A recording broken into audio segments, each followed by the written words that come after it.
The Worldview of Paul Cezanne, a Psychic Interpretation by Jane Roberts, read by Martin John. Entry 1, December 11, 1975.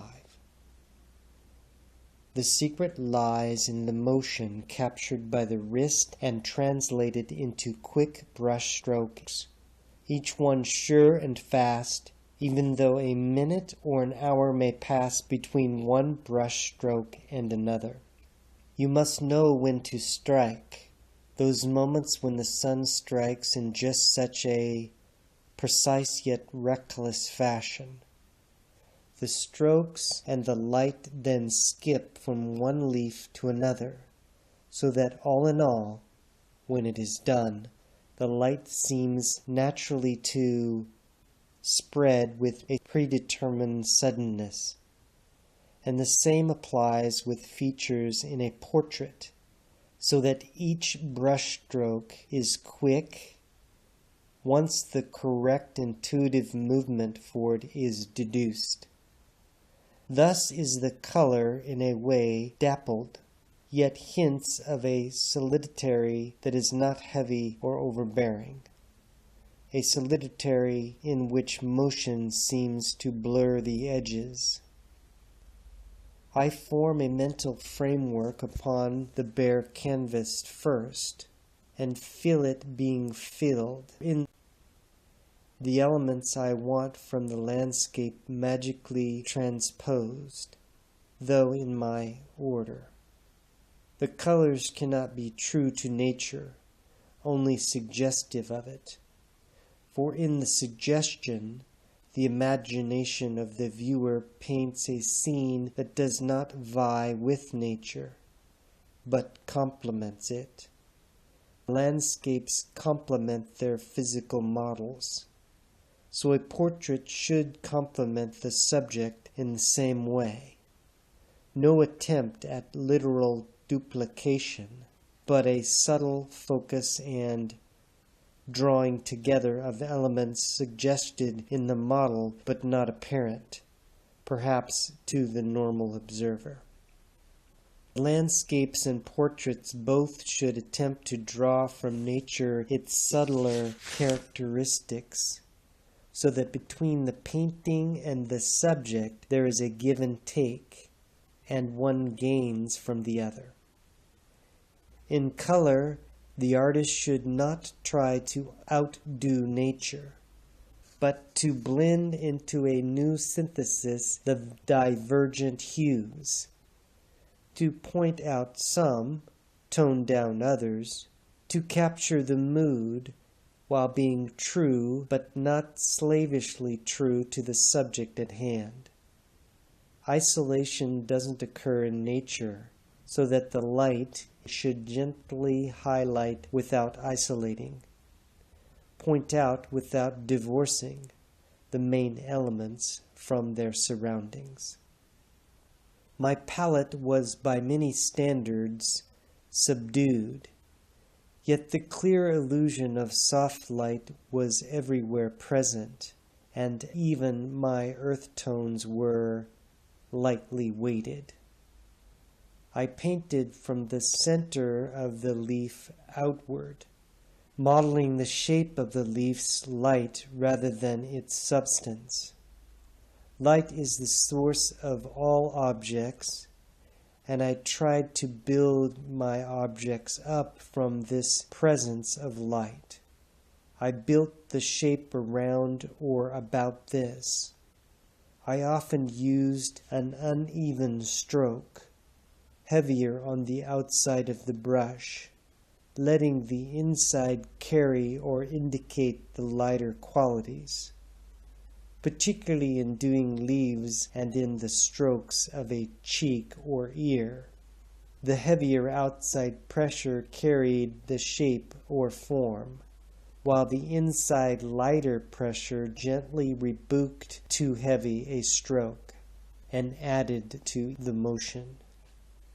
This also gave a gentle curving indication to even the harshest angle.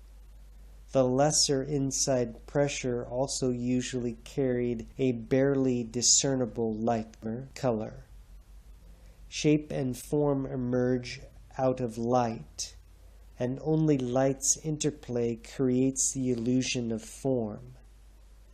I do not believe light itself to be illusion, however, but the pulsing inwardness out of which the world's parts come. The light itself must be molded, and the shapes will follow, suggesting themselves as is true in nature. The whole world rises out of light so that it flows through objects, uniting them, while its subtle gradations, shadows, and nuances also give objects their separate shapes. Those shapes, however, exist because of, or in relation to, the environment. One shape plays against another and yet complements it. The gentle roundness of an apple is so beautiful itself because of the surfaces about it, and its apparent isolation exists only in relation to all of the planes immediately surrounding. These planes will have their implied existence within the fruit's shape also, and inner lines of reference should be understood as connecting, say, the center of each piece of fruit in a still life. I do not mean necessarily that lines should be drawn through the center of an apple's form, connecting it with other fruits, but that the lines be invisibly drawn through the center of the fruit's gravitational center. Quite different.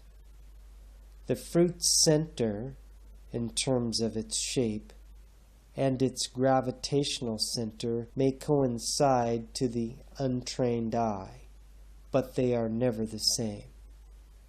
The objects in a still life exist in relationship to their opposing and complementary placements.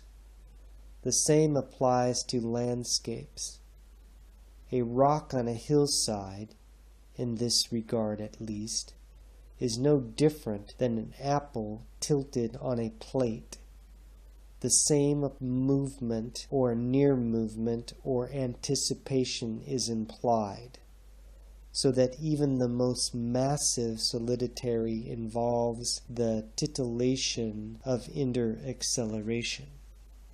The motion of the tides is implied in a raindrop. For that matter, any shiny surface moves the eye in the same manner, releasing the objects upon it from a too rigid pose. Nature does not know squalor, and even the muddiest ground, observed carefully, seems to be made almost of glazes, at least of transparencies, one laid upon the other, that do not merge in any given layer, yet commingle in a way that confounds the artist's skill. Here shapes are implied. That seems to rise, casting their patterns on the higher ground, as if the roots of a tree, say, are repeated in its branches. The eye cannot follow that kind of reflection, yet I know that it is there in my inner vision, and so in my work that is stated. Properly read, my grounds could as well be skies. Not that no difference is apparent, but that both ground and sky seem to be layered transparencies, light sketching itself into shapes and forms. Half close your eyes, and objects can become cloud formations as well, for example, capturing motion with less solidity. Clouds being in constant motion, can serve as excellent patterns for painting objects. Only the objects differ in holding their shape and position longer from our standpoint. My apples sit solidly on their surfaces, for example, yet they are mobile as clouds, some tilting, some forming, and some past their prime. For such work, timing is of prime importance. The ripeness of a color must be of just the correct degree, and the fluidity of the pigment's flow on the canvas must not be stilled or impeded by strokes that over-define or stop the object's implied motion.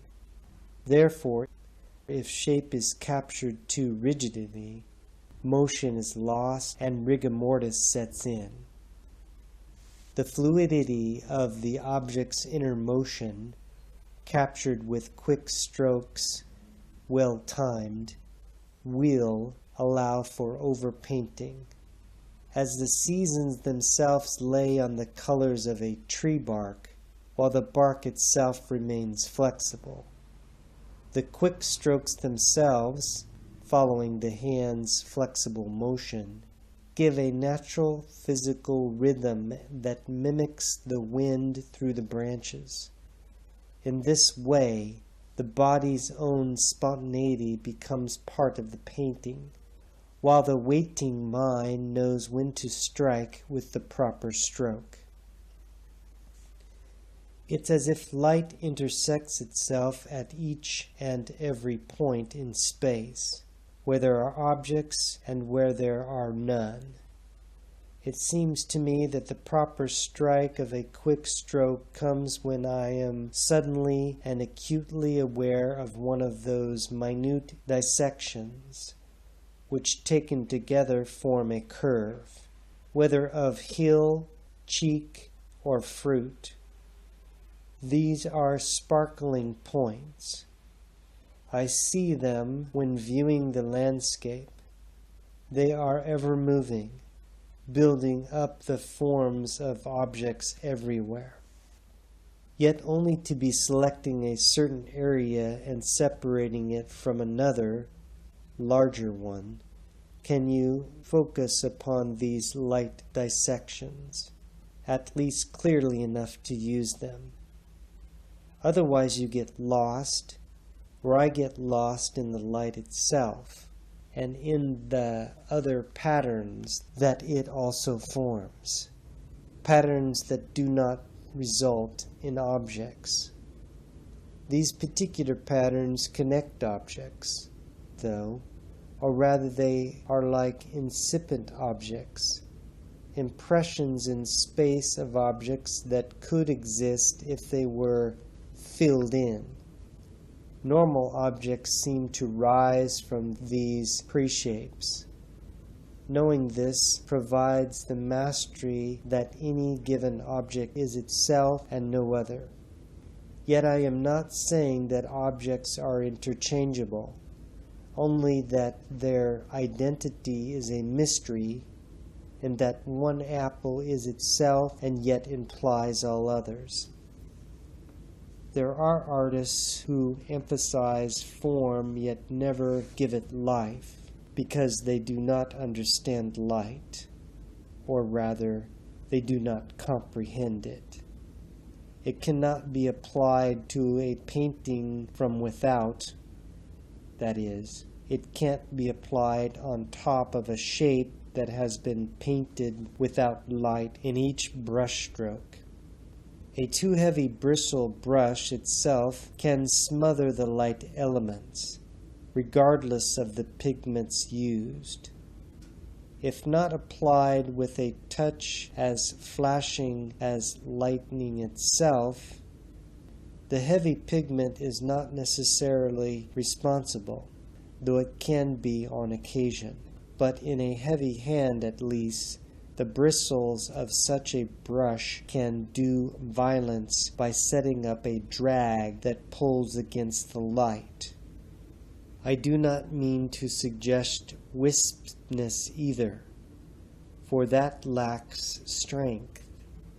But the brush has its own edges, each bristle alive, and the artist must train the brush itself until it follows the most delicate of his directions. In this way, the hand's nerves affect the brush bristles, leaping with their own agility from mental pattern to bristle mark. A heavy mood can be depicted for the lightest of subjects only if mass is properly understood. A massive mountain can appear weightless and illusionary, or a blade of grass suggests pending winter and hence imply a mass or weight. I consider the painting of clouds to be an excellent training for the execution of objects. For clouds are like ever-moving objects, and observing them encourages the artist's flexibility and quickens his eye. Here all gradations of volume, mass, subtle color, and shape are presented in ever-changing form, and motion seen as it alters its pose. The light above and below the clouds show clearly the effects of unstable surfaces. The table is actually as mobile as the sky, not that it moves across the room, bunking into other objects, but that under observation it is seen to be composed of layers of light and the interplays of motion between them. Painting clouds and skies increases the artist's capacity to see the anticipated light and motion, or the motion of light in objects, whatever they are. I only realized this later, and then wished that in my earlier years I had practiced more on clouds, for they roll or seem about to roll over the edge of the earth in the same way that an apple might seem about to roll off the table. It is anticipated motion always that is important. The applied brushstrokes will not move, and no art will disturb a leaf that I have painted one whit. But the entire painting, any painting, must imply anticipated motion so that everything within it seems about to move. Years later, a viewer looking at a familiar painting will still be led to expect that something will happen within it, and despite all common sense, almost expect one of my apples to roll off the painting, or disappear, or even appear somewhere else within the painting. Yet the direction of motion must also be implied, so we do not have undisciplined anticipated motion in which action could turn chaotic, but rather the viewer must be led to perceive an anticipated directed motion. The apple must tilt in just such a fashion and no other, so that, if it were to fall, its direction could be predicted. The shadow or shape of the implied future action must be given or suggested in the present position of an object, in this case, the apple. I do not want my paintings to depict motion just completed, as in a state of rest, but to suggest the action about to happen, the motion in the period of rest. All paintings are still lifes. The most cleverly painted wave will neither roar nor dash to the shoreline. Yet the light always splashes anew upon any painting, so that it changes in that respect, mirroring to some degree the natural changes of the landscape throughout the days and seasons. I am always working against the painting's physical still life, trying to impart the off-balance quality that teases the canvas painting and frame itself into the illusion of a tilt, a motion, and to impart mobility. A mental whisper is not a shout and does not reach the eardrums of another. So my motion, however craftily presented in a painting, will not make anyone seasick or dizzy. Yet the senses do respond to this semblance, and when a viewer looks at such a painting, his own senses should be suitably enough stimulated so that he imagines the anticipated motion as vividly as sometimes he might hear his own name mentally called. He responds. He checks the painting again, and his own seeking for motion reinforces the illusion. End. All the time Rob was reading, I sat fidgeting. To me, what was so strange about the material was that it spoke with such authority about a specific craft. And I thought, yeah, but suppose what it said didn't correlate with the principles of painting at all? Or maybe the material was really so general that any artist would consider it quite rudimentary. Or I had unconsciously picked up Rob's knowledge of art and then, again unconsciously, couched it as coming from Cezanne. That would certainly make for a lot of unconscious manipulation, and would be valuable demonstration in itself, but... "It's terrific," Rob said. He was grinning, shaking his head with half seriousness, half mock amusement. "It's really good." I said, also half serious and half joking, "Thank God. I don't care where it came from, as long as it's good." "Is there going to be more?" Rob asked, and I had to admit that I didn't have the slightest idea one way or another. I was reassured by Rob's assessments of the material, as far as its knowledge of art was concerned.